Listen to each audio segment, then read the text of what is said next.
Today, we're digging into a blockchain that decided to play a completely different game. This is Cardano, a project that is betting everything on methodical academic rigor in an industry that is absolutely obsessed with speed. So let's unpack its design and see if slow and steady can actually win the race. It really is the classic story of the tortoise and the hare, just for the digital age. Cardano is the tortoise, moving super slowly, very deliberately, while its rivals are just sprinting ahead. And the big question we're going to explore is whether that slow, careful approach can ultimately come out on top in the race to build our decentralized future.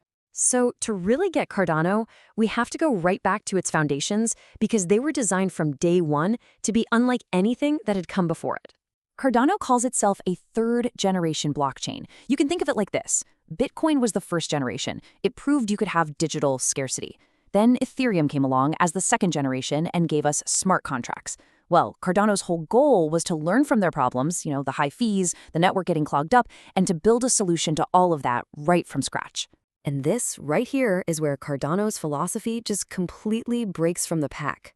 See, most crypto projects, they launch with a single white paper and this whole move fast and break things attitude. Cardano did the exact opposite. Its foundation isn't one paper, it's a whole library of peer-reviewed academic research. The idea was simple. You should build critical financial infrastructure the same way you build a bridge, not the way you build a social media app. It has to be provably safe before anyone ever uses it. And you can see that whole methodical process right here. Every single major feature goes through this really intense pipeline. It starts as academic research, then it gets torn apart and scrutinized through peer review. Then it's mathematically proven to work through something called formal verification. And only then, after all of that, do they actually start writing the code. Yeah, it's slow, it's meticulous, but it is absolutely central to what Cardano is. And that whole deliberate philosophy, well, it carries right over into Cardano's architecture, which cleverly separates the blockchain's main jobs into two totally distinct layers. Okay, think of it this way. The Cardano settlement layer, or CSL, that's like a super secure bank vault. Its one and only job is to keep a perfect record of who owns what.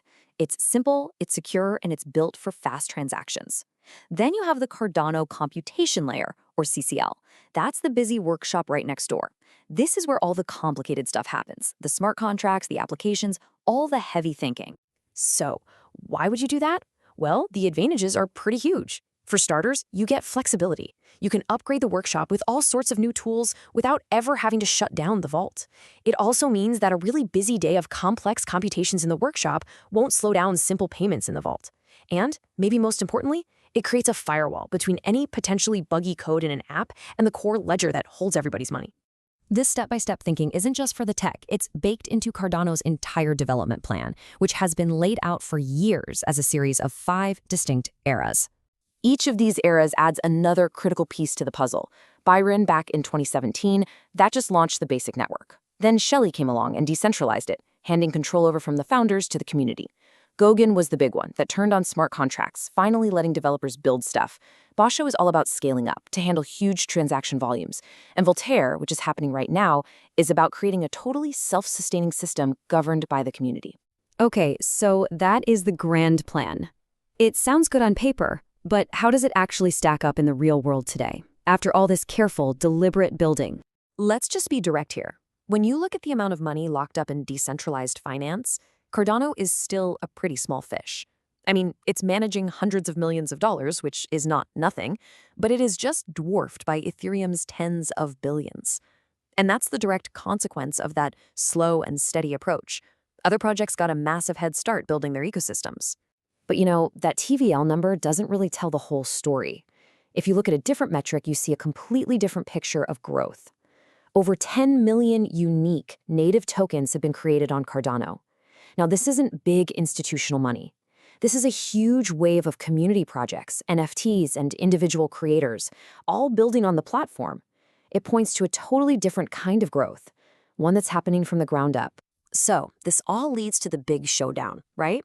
How does Cardano's deliberate, careful design actually compare to its biggest competitors out there in the market? Looking at it side by side with Ethereum, the differences are just night and day. It all starts with the philosophy.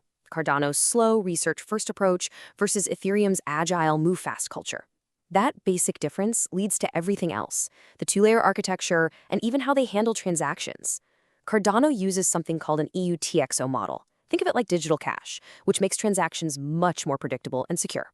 And that's a big reason why its fees are usually so low and stable. Compare that to Ethereum's more complex system, which leads to those wild, unpredictable gas fees. And it even comes down to governance, formal on-chain voting versus informal community agreement. And hey, it's not just about Ethereum. When you put Cardano up against other super-fast chains like Solana, the trade-off they made becomes crystal clear. Cardano deliberately chose to prioritize security and reliability, and it accepted that that meant a slower path to hitting huge performance numbers. And the proof is in the pudding. The network has had a perfect uptime record, which is a really stark contrast to competitors who've had multiple outages in their rush for maximum speed. Okay, so what does this all boil down to? What is the massive critical bet that Cardano is actually making on the future? The biggest knock against Cardano, its greatest risk, is right here. The fear is that while Cardano was in the lab perfecting its engine, its competitors were already out on the racetrack, grabbing users, developers, and a ton of money. They built these powerful network effects, and in the world of technology, that can be almost impossible to overcome, even if you have a better product. So here's the bottom line. The foundation is done. The tech is robust, it's secure, and it's built to last. But the real test is still coming.